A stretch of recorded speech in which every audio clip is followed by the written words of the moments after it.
اللهم صل على سيدنا محمد يا رب صل وسلم دائما ابدا على حبيبي.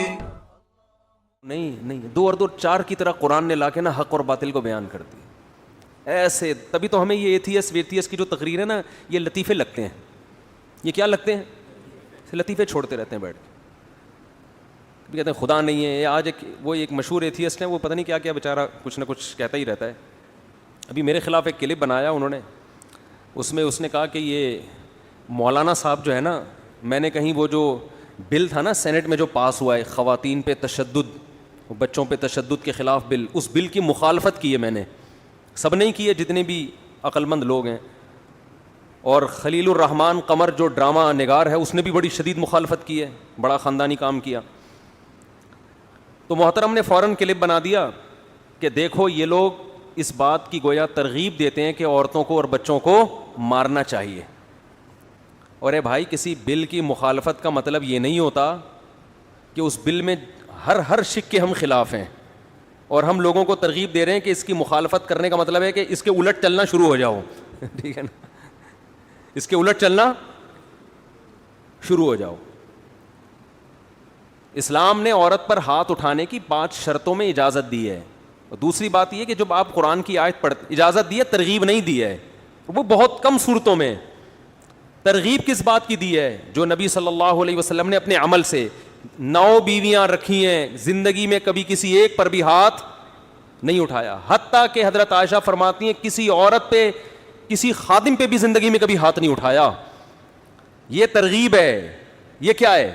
یہ کوئی گورا کر کے دکھائے, کوئی ایتھیس کر کے دکھائے. بتایا ہے کہ لائف اسٹائل یہ ہونا چاہیے.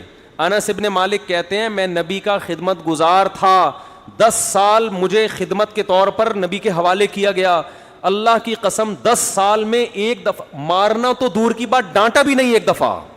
آپ کا کوئی ملازم ہو 10 سال میں ایک بار بھی نوبت نہ آئے کہ آپ اسے ڈانٹو.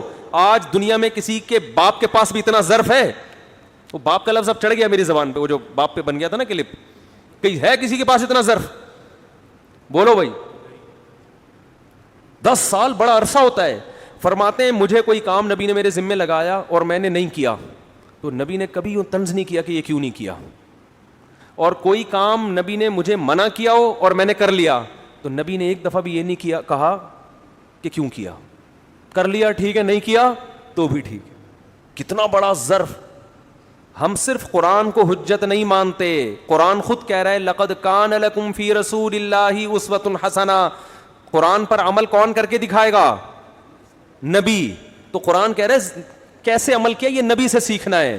تو صرف قرآن کی آیت کوٹ کر دینا کہ قرآن مرد کو اجازت دے رہا ہے بیوی پہ ہاتھ اٹھانے کی, اور نبی کی سیرت کو درمیان سے ہٹا دینا, تو یہ آپ آدھا اسلام پیش کر رہے ہو, آدھا کیا کر رہے ہو؟ غائب کر رہے ہو. تو پورا اسلام تو نبی کی سیرت کو مل کے پتہ چلتا ہے. اور یہ جو قرآن میں آیت ہے نا وَضْرِبُوهُنَّ, کہ شرارتی عورت اگر باز نہ آئے, بیوی شرارتی ہو, ظاہر ہے شرارتی کے بارے میں ہے نا یہ, شرارتی عورت اگر قابو میں نہیں آ رہی تو قرآن اس کا حکم بیان کر رہا ہے کہ پہلے اسٹیپ میں اسے سمجھاؤ, دوسرے میں بستر الگ کر دو. یہ دنیا میں کسی مذہب میں ہے؟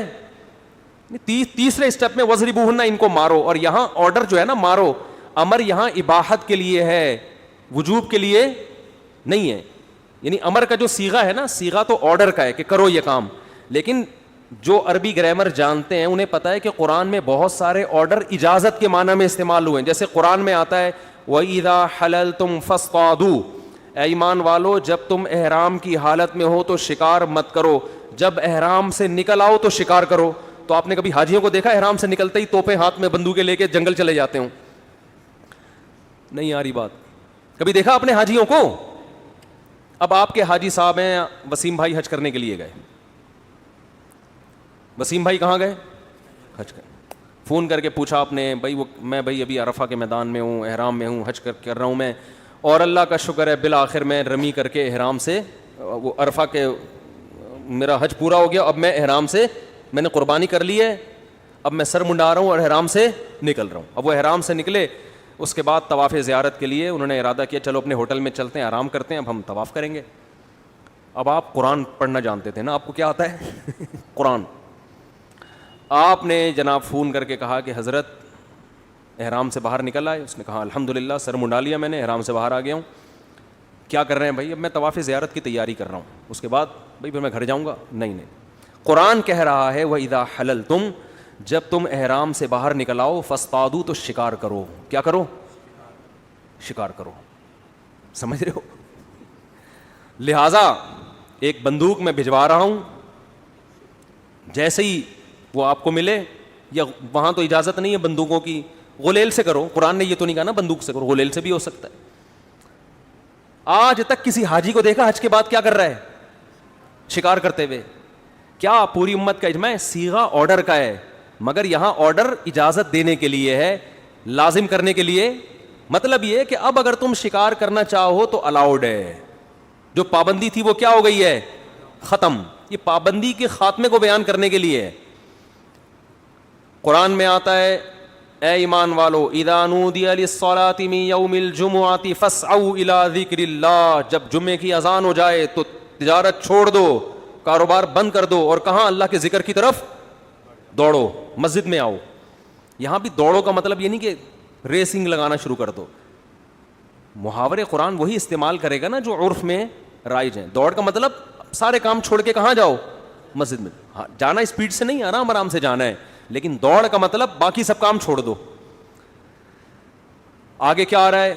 فَإِذَا قُضِيَتِ الصَّلَاةُ فَانتَشِرُوا فِي الْأَرْضِ وَابْتَغُوا مِنْ فَضْلِ اللَّهِ, جب نماز ختم ہو جائے تو زمین میں پھیل جاؤ اور اللہ کی روزی کو تلاش کرو. اب یہاں کیا ہے؟ آپ جمعے کی اذان ہوئی, آپ چل چل کے جا رہے ہیں, پیچھے سے مولوی صاحب نے ہنٹر مارا کھینچ کے آپ کہ قرآن کیا کہہ رہا ہے؟ دوڑو. ڈکشنری میں تو سعی کا مطلب دوڑ ہی ہے, صفا مروہ کی سعی ہوتی ہے نا, فسعوا سعی سے نکلا ہے.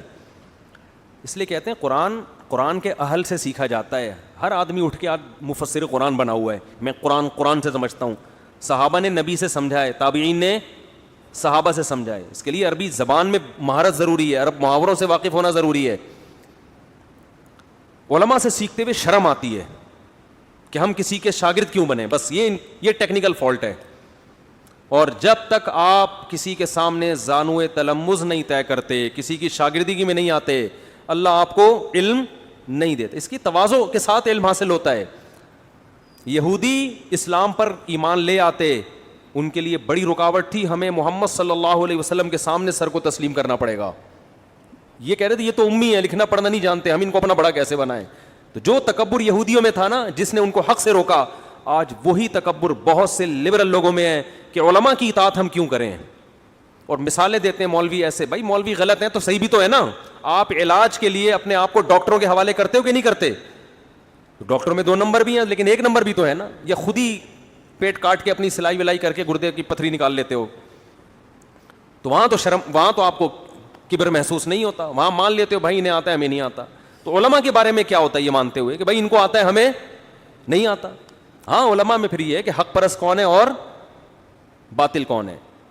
مفتی طارق مسعود صاحب کے بیانات سننے کے لیے youtube.com/مفتی طارق مسعود کو سبسکرائب کریں, اور اگر آپ لائیو ویڈیو کو کبھی بھی مس نہیں کرنا چاہتے ہیں تو سبسکرائب کرنے کے بعد بیل آئیکن پہ کلک کرنا مت بھولیں. جزاک اللہ.